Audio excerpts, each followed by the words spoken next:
नमस्कार जंटी में स्वागत है आपका। मैं हूं योगेंद्र। आप देख रहे हैं एक मुलाकात में आज हमारे साथ हैं राज्यसभा सदस्य राम कुमार वर्मा जी।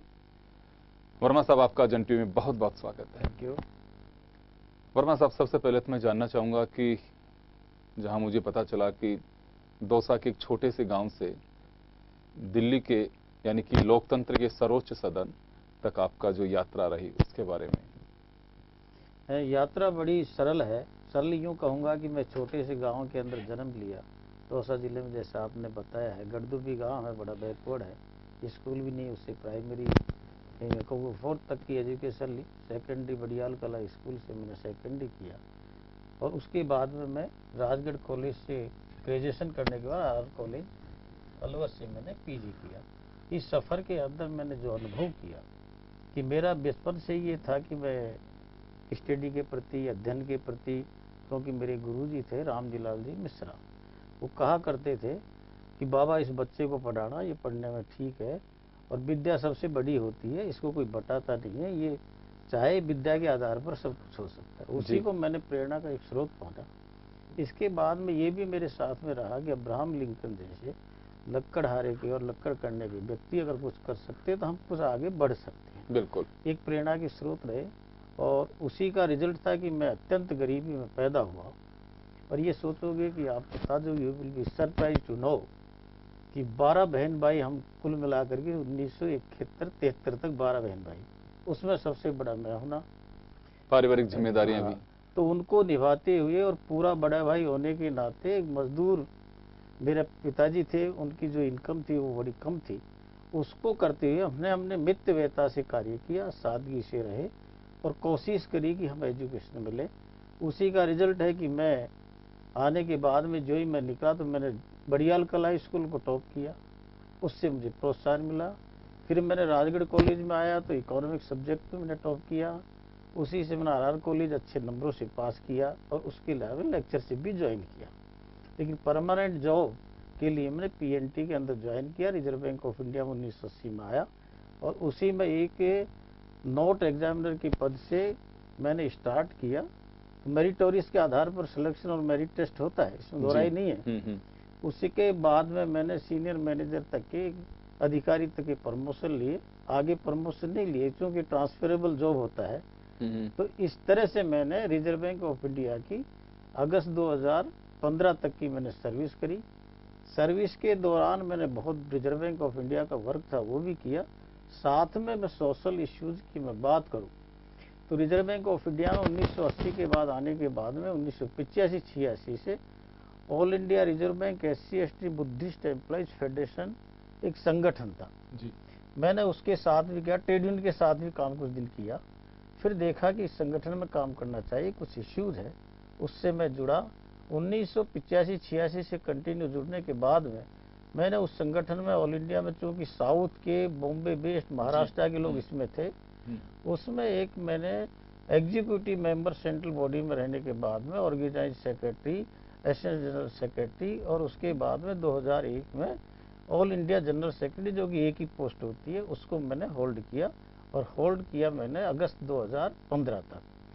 तो उस कार्यकाल में रिजर्व बैंक ऑफ इंडिया में जो मैंने कार्य किया तो मैंने उन इश्यूज को दिया, विशेष रूप से रिजर्वेशन पॉलिसी से संबंधित जो भारत के संविधान के कॉन्स्टिट्यूशन में प्रोविजन थे, उनके तहत डीओपीटी, गवर्नमेंट ऑफ इंडिया की डीओपीटी सर्कुलर के तहत जो बेनिफिट मिलना चाहिए था, फैक्ट्स को मैंने दिया। और मुझे खुशी ये होती है कि पूरे रिजर्व बैंक के सिस्टम ने उसको अप्रिशिएट किया। और जिस समय मैंने 2001 में जनरल सेक्रेटरी रहा तो कुल मिला के हम देखें तो 3-4% जो रिजर्वेशन के नॉर्म्स फॉलो हो रहे थे, उसको मैंने, जब मैं रिटायरमेंट हुआ तब तक देखा कि मैंने टॉप, बॉटम से लेकर के टॉप तक, एग्जीक्यूटिव डायरेक्टर तक 23 और 24% का रिप्रेजेंटेशन उसमें SC/ST के लोगों का रहा। और इसके साथ में हमने एक ऐसा मैसेज दिया, पॉजिटिव एटीट्यूड रखा, जनरल ट्रेड यूनियन से और लोगों से बड़ा अच्छा व्यवहार रखा। हमारी टेबल टॉक्स होती थी लेकिन कड़वाहट नहीं हुआ। हमने कहा कि ये कॉन्स्टिट्यूशन राइट है, अपलिफ्ट करना एक तरह से जरूरी है, एम्प्लॉयर का भी, एक गवर्नमेंट का, उसके तहत ये होना चाहिए। उसको मैंने सक्सेसफुल किया। ये तो एक रिजर्व बैंक की रहा। उसके साथ में मैंने विभिन्न डिपार्टमेंटों में रिजर्व बैंक में काम किया। कैश डिपार्टमेंट भी होता इस है। बीच में एक सवाल जी। होगा आपसे। मैंने बहुत सारे लोगों को सुना भी है, देखा भी है, जीवनी पड़ी है। अभाव में जो लोग होते हैं बहुत बड़ी एक मंजिल को छूते हैं और वो सफर बहुत पथरीला होता है, उनका सहज नहीं होते हैं उस सफर को पार करना, लेकिन बावजूद उसको बिल्कुल कदम चूमती हो सफलता उन लोगों की। मैं जानना चाहूंगा कि ऐसा क्या होता है कि अभाव का जो जीवन जीते हैं वास्तव में बहुत सारे लोग वहां तक पहुंचते हैं, और मैं तो कहूंगा वो प्रेरणा स्रोत भी होते हैं भावी पीढ़ी के लिए, वर्तमान पीढ़ी के लिए। उसका एक मैंने अनुभव ये किया कि जो व्यक्ति अभाव में रहता है और उसको कई प्रेरणा मिलती है किसी के द्वारा से या किसी के द्वारा, जैसे मैंने कहा कि मिश्रा जी ने मेरे को दादाजी को कहा, साथ में अब्राहम लिंकन थे। फिर मैंने महात्मा गांधी जी का पाठ जो क्लास में पढ़ा कि वो सत्य और हिंसा को लेकर के सादगी से रह करके पूरे देश को उन्होंने आज़ाद कराया। 11th के बाद मैंने डॉक्टर बाबा साहब अम्बेडकर को पढ़ा कि ऐसे व्यक्ति एक विद्या और अध्ययन और बौद्धिक बल के आधार पर जाते हैं तो हम भी कुछ कर सकते हैं। तो उन अभाव में आदमी को, व्यक्ति को ये रहता है कि अगर मैं पढ़ूंगा नहीं, लिखूंगा नहीं तो मैं कुछ नहीं कर पाऊंगा, मेरी रोजी रोटी नहीं चलेगा। अगर मैं फेल हो जाता हूं तो शायद मेरा धरातल में आकर के मुझे मजदूरी करनी पड़ेगी, और उसको लेने के लिए उसमें एक मनोबल ऑटोमेटिक चलता है और वो उसके आगे से आगे बढ़ता है। जब उसको अचीवमेंट मिलता है तो निराश हो नहीं होकर के वो उत्साहित होता है कि नहीं मैं कर सकता हूँ, मेरे के अंदर कुछ है। और इसी का कारण था कि मैंने एजुकेशन में भी अच्छे मार्क्स लिए, कंपटीशन में भी आया, और उसके साथ में सोशल इश्यूज से यूं जुड़ता है। जो व्यक्ति अभाव में रहता है, सोशल सेटअप को देखता है, जिस गरीबी को देखता है, उसका अनुभव रहता है कि गरीबी से अपमान क्या होता है, गरीब से परेशानी क्या होती है और गरीब व्यक्ति की क्या इज्जत होती है। उसका एक कड़वा अनुभव, उसके अंदर एक इच्छा शक्ति के साथ में ये उस चैलेंजेज होते हैं, उसी से उसको प्रेरणा मिलती है कि मुझे इनसे हटना चाहिए। जी। तो निश्चित है कि उस समय मेरे को ये लगा कि मुझे कुछ करना चाहिए, और उसी का रिजल्ट था कि मैं धीरे धीरे का, बिना अपेक्षा के, ये नहीं था कि मैं कुछ बनूंगा, लेकिन हमारा ये था कि हम मेहनत करें। और एक करैक्टर का बहुत बड़ा उनमें होता है, गरीब के बच्चे जो होते हैं और जो कुछ करते हैं, एक चरित्र अच्छा होता है, उसे डर रहता है। मैं कुछ करूंगा तो मेरे को निश्चित है कि मेरे माँ बाप कुछ कहेंगे। एक दूसरा सवाल और मेरा होगा सर यहाँ पे कि आपने रिजर्वेशन की बात की, आपने बहुत डेप्थ में स्टडी की होगी, जो बेनिफिट्स मिलने चाहिए रिजर्व वर्ग को, रिजर्वेशन से जुड़े वर्ग को, वो नहीं मिल पा रहे थे, आपने उनको सहूलियत कराई और बाकायदा आपने फैक्ट्स के साथ ही की होगी, तब सरकार में बात सुनी जाती है। अभी आपको लगता है कि बहुत बार ये चीजें आती हैं कि एक रिजर्वेशन जो कैटेगरी है उसमें भी एक उपेक्षित या कहें कि जो आज भी वंचित वर्ग है, रिजर्व कैटेगरी में भी एक वंचित वर्ग ऐसा है कि जिन लोगों को पता नहीं वजह तो क्या रही, आज भी वो वंचित ही हैं। देखिए, वंचित है कि रिजर्वेशन के कारण वंचित नहीं है। रिजर्वेशन का रिजर्वेशन में भी उसका बेनिफिट हाँ, नहीं मिल पाया उन नहीं, लोगों को, तो आवाज ये उठती है कि जो लोग संपन्न हैं सिर्फ वो ही फायदा उठा पा रहे हैं। नहीं, ऐसा नहीं है। मेरा एक कड़वा अनुभव है, जी। जितना अनुभव है। हम वही मैं जानना चाह रहा हूँ क्योंकि आप तो उस जगह से उठे हुए हैं, आप ऐसा नहीं, क्योंकि हम ये देखते हैं कि जितने भी हमारे पेशे वाले, अगर SC ST के लोगों को जो ब्यूरोक्रेट्स हैं, जो सर्विस में हैं, जो अच्छे साधन संपन्न हो गए हैं ड्यू टू रिजर्वेशन और अच्छी पोस्ट गेन करने की, उनके बच्चे बहुत अच्छी पोजीशन में, वो प्रशासनिक सेवा में नहीं निकले हैं, उनको इंजीनियरिंग में नहीं गए। आज आप सर्वे करेंगे, देखेंगे, तो मैं सोचता हूँ गाँव के देहात के बच्चे आपको हर लाइन के अंदर मिलेंगे। उसका एक कारण है, उनका कंसंट्रेशन उस अध्ययन के प्रति होता है, उनका टारगेट वही होता है। और आज भी ऐसा नहीं कि गरीब के बच्चों को मिल रहा है। इसमें ठीक है, सिस्टम में जो रिजर्वेशन के नॉर्म्स थे हमारे और जो कॉन्स्टिट्यूशनल राइट थे, बाबा साहब अम्बेडकर ने ये नहीं सोचा था कि ये कंटिन्यू चलता रहेगा। अगर इसका प्रॉपर इम्प्लीमेंटेशन होगा, तो हमारा दुर्भाग्य ये रहा कि इसका प्रॉपर इम्प्लीमेंटेशन पिछले 60 वर्षों से, 70 वर्ष से जो होना चाहिए वो नहीं हुआ, स्लोली हुआ। कुछ कोर्ट केस हुए, उससे उन लोगों को बेनिफिट प्रॉपर नहीं मिला। लेकिन जो इंस्टीट्यूशन में हमारे लोग जो SC ST से संबंधित उसका अवेयर थे, एम्प्लॉयर उनके सिंपैथी रखता था, गवर्नमेंट उनके प्रति चाहते थे, उनमें हुआ, उसका लाभ मिला और आज उससे काफ़ी राहत मिले। तो गरीब वर्ग के व्यक्ति इसमें अधिक हैं। और कई बार उससे है कि हम ये कास्ट बेस पे क्यों रखें, लेकिन हमने देखा कि जिस तरह के शेड्यूल कास्ट की और शेड्यूल ट्राइब की जो सूची बनाई गई थी और कास्ट बेस्ड रिजर्वेशन रखा था, कि उनके जो सामाजिक, शैक्षणिक, आर्थिक जो पहलू थे वो इतने थे कि वो उन कास्टों में अधिकांश में थे। उसका आधार लेना बहुत जरूरी था जी। तो उसके आधार पर ये चल रहा है। लेकिन कई बार आपके के समाज के जो लोग हैं वो क्रीमी लेयर की बात करते हैं कि अब इसको हटाना चाहिए और ताकि जो वंचित लोग हैं उनको भी इसका लाभ मिले। कोई सॉल्यूशन है इससे? नहीं, सोल्यूशन है कि क्रिमिनल है, कोई व्यक्ति इस तरह का करता है तो निश्चित है कि वो ऑटोमेटिक भी रिजर्वेशन के फायदे नहीं लेते, तो उसमें ज़्यादातर तो नहीं लेता, स्कूल में एडमिशन होते हैं इनमें उनको नहीं मिलता है। लेकिन इसका सॉल्यूशन है, उसमें बहुत कम परसेंट लोग ऐसे लोग हैं जो उसका फ़ायदा लेते हैं। आवाज़ उठती है, कुछ लोग कहते होंगे, लेकिन SC ST के लोगों में इतनी आवाज़ नहीं है। अभी भी क्या है, जो व्यक्ति एक मान लो IAS बनता है, हमको लगता है कि सैलरी बहुत अच्छी, मैं रिजर्व बैंक का एक अधिकारी था, लेकिन हमारे सोशल ऑब्लिगेशंस जो होते हैं, उसकी फैमिली का बैकग्राउंड है, उसके भाई बहनों की पढ़ाई लिखाई है, शादी है, जो फैमिली में एक होता है उस पर पूरा डिपेंड होता है, तो उसके लिए भी वो रिजर्वेशन में लगता है सैद्धांतिक और सामने की ये बहुत सक्षम है, क्यों जरूरी है, लेकिन उसका जो बैकग्राउंड हम पीछे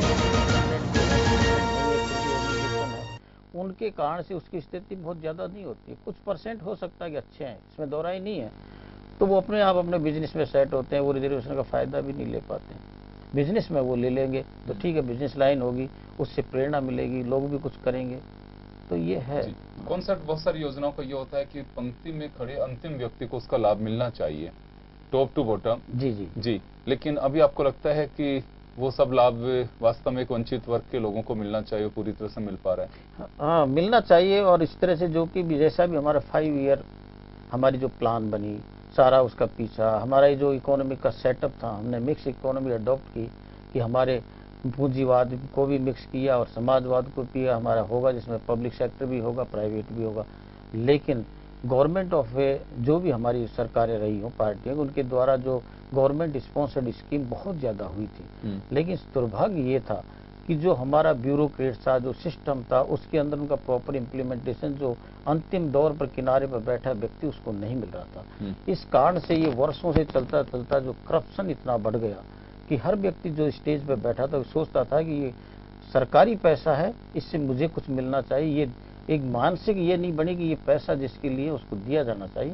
लेकिन आज आप देखेंगे कि जितना भी हमारा भी 3 वर्ष का कार्यकाल मान लो इस गवर्नमेंट का हम देखें, माननीय प्रधानमंत्री नरेंद्र मोदी के द्वारा सबसे फोकस उनका रहा कि हमारी सरकार की जो स्पॉन्सर्ड स्कीम है वो उसको मिले जो निर्धन है, गरीब है, मजदूर है, किसान है, जिसके लिए है। तो चलिए वर्मा साहब, आप हमारे साथ बने रहिए, एक छोटे से ब्रेक के लिए रुकेंगे और ब्रेक के बाद हम वापस लौटेंगे और कुछ ऐसे अनछुए पहलू जिनको लेकर के हम चर्चा करेंगे वर्मा साहब से, एक छोटे से ब्रेक के बाद।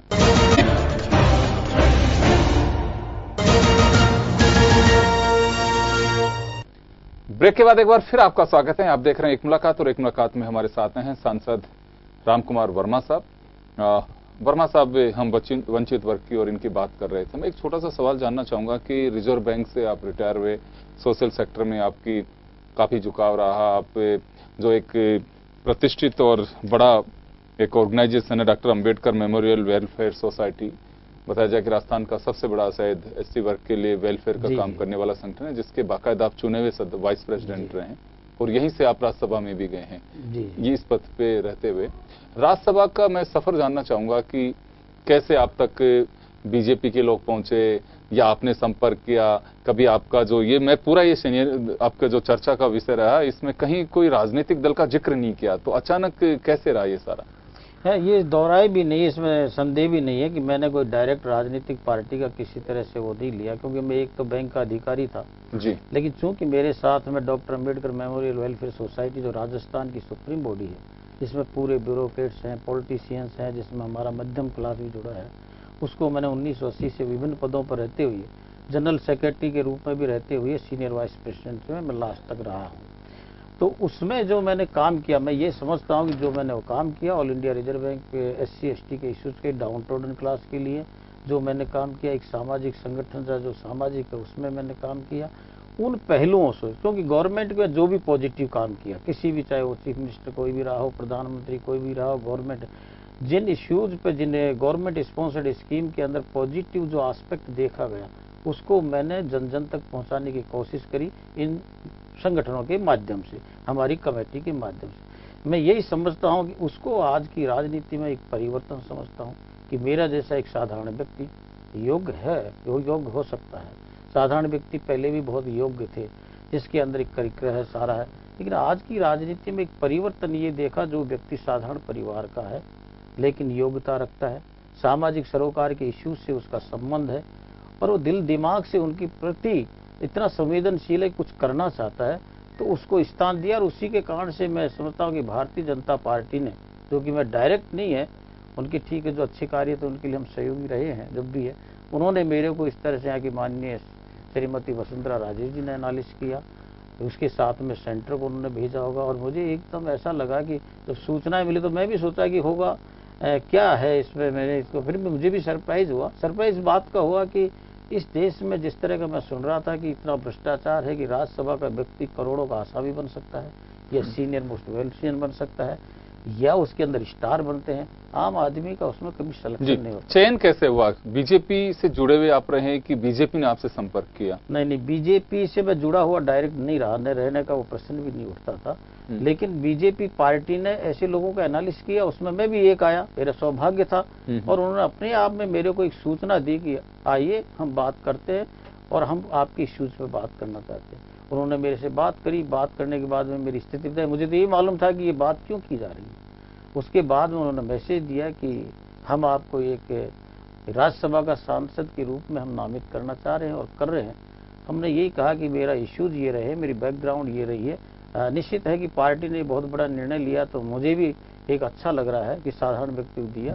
कोशिश करूंगा कि देश में अंदर सहयोग जो हो सकता है, राज्यसभा की जो जिम्मेदारी है उनको निभाने का प्रयास। तो पार्टी के लिए क्या करेंगे आप? पार्टी के लिए, जिस पार्टी ने इतना बड़ा सोच रखा हो, और सोच तो जिस समय से मेरे दिमाग में आया, जब नरेंद्र मोदी जी को पार्टी ने प्रधानमंत्री बनाया, तो लगता कि पार्टी किसी जाति पर नहीं चली है, पार्टी का सोच एक विचार का है, राष्ट्र के प्रति समर्पित है। एक गरीब के आदमी को जब प्रधानमंत्री बनाया था, उस समय में इतना था कि मेरा ऑटोमेटिक होता कि कोई देश के राजनीतिक पार्टी का इतना एक करैक्टर है जो ऐसे व्यक्ति को प्रधानमंत्री, उसमें बहुत सीनियर मोस्ट थे।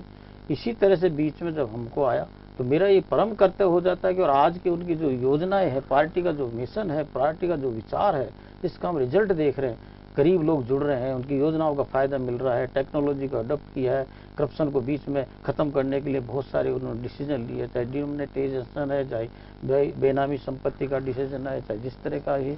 तो उससे लग रहा है, उससे मेरा कर्तव्य बनता है कि मैं ऐसी पार्टी को, ऐसे नेतृत्व के लिए कार्य करूं, ईमानदारी से करूं और देश के हित में बहुत बड़ा मैं योगदान दे सकूं। ये मेरा एक अपना खुद का विचार है और दृढ़ संकल्प भी है।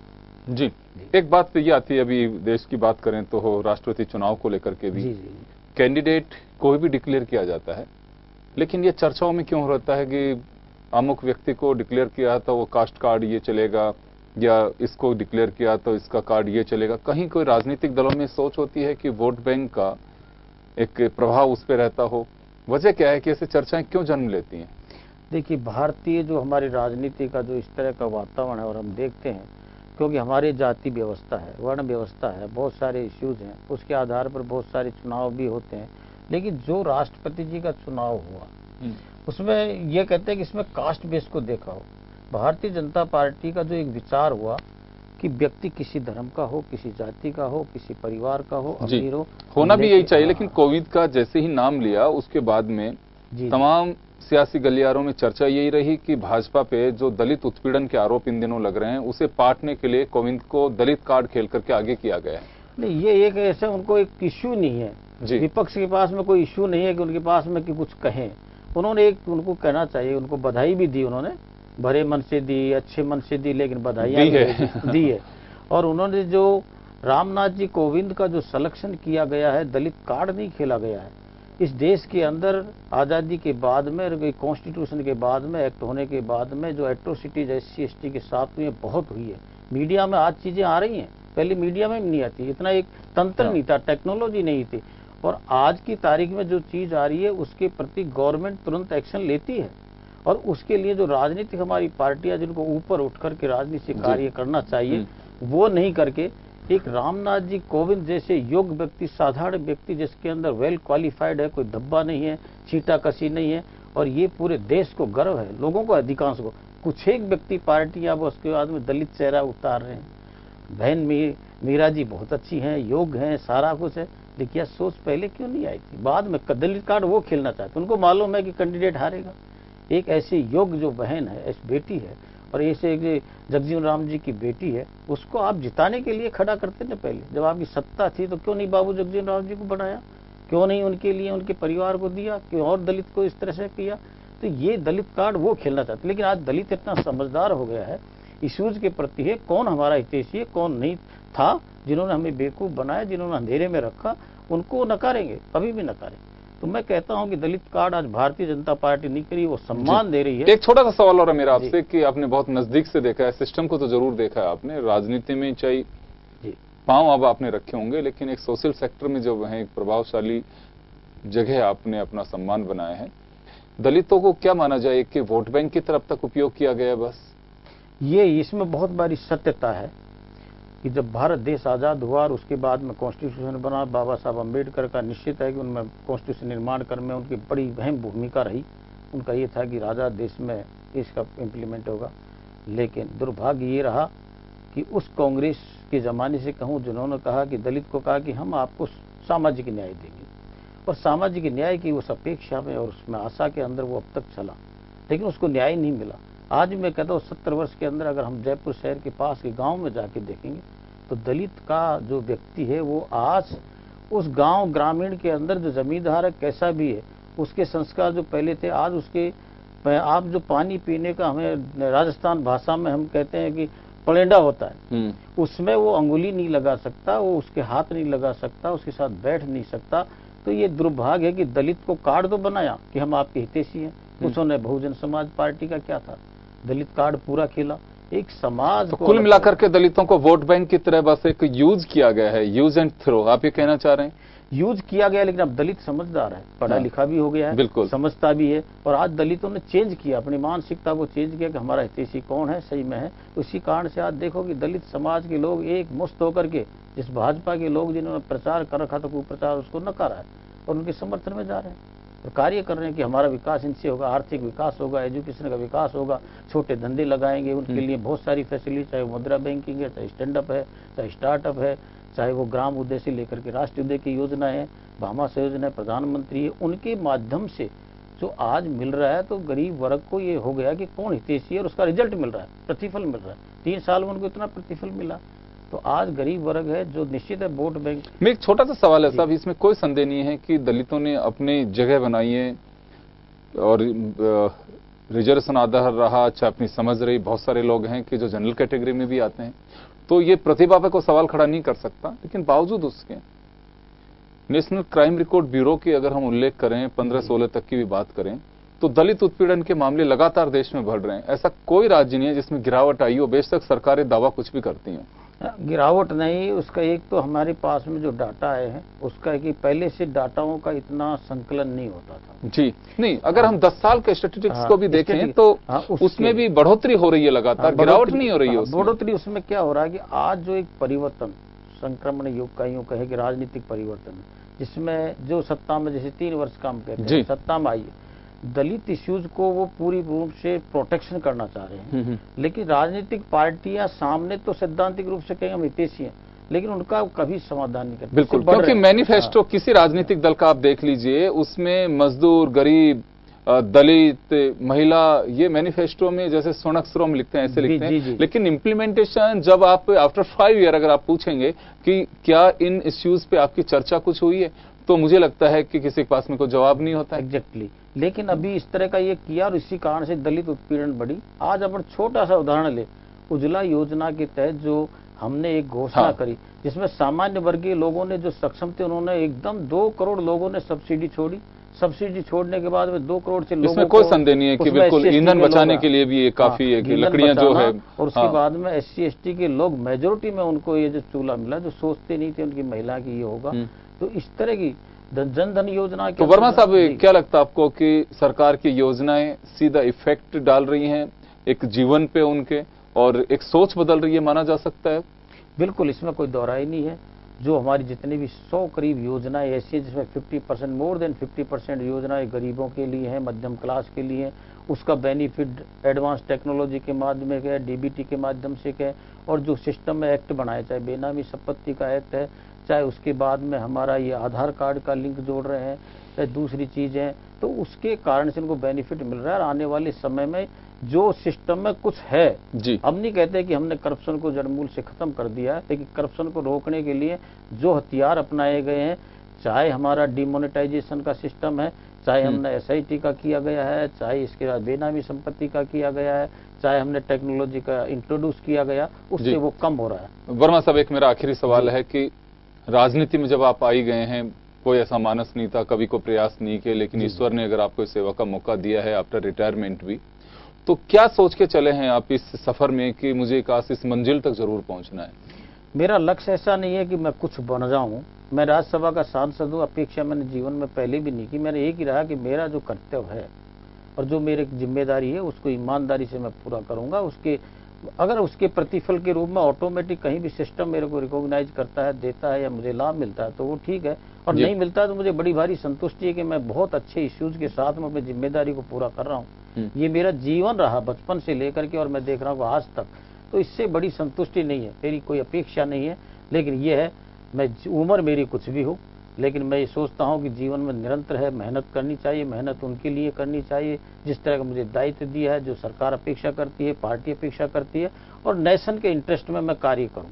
अगर उसमें कहीं कोई आती है तो मैं अपने सजेशन भी उसके अंदर शेयर करूँ। ये मेरा पूरा का पूरा एक वो रहेगा, वादा भी रहेगा, और इस तरह का मेरा दृढ़ संकल्प भी है कि मैं ऐसा करूँ। चलिए, बहुत अच्छी बात है। एक सोशल सोच के साथ में आप जो कदम आगे बढ़ा रहे हैं वो जरूर आप पूरे करें और उस मंजिल तक पहुंचें जो लक्ष्य लेकर के चल रहे हैं वो जरूर करें। और आप जो बात कह रहे हैं निश्चित रूप से आपने हर पहलू पे बोलने की कोशिश भी की है, चाहे राजनीतिक दलों की बात हो या उनकी सोच की बात हो, और आज तक जो दलितों के साथ में उपेक्षित व्यवहार रहा, महज एक वोट बैंक की तरह उपयोग किया गया, उन तमाम पहलुओं को लेकर के चर्चा की है। एक बार फिर आपका बहुत बहुत शुक्रिया, और एक मुलाकात में बस इतना ही। दीजिए इजाजत, नमस्कार।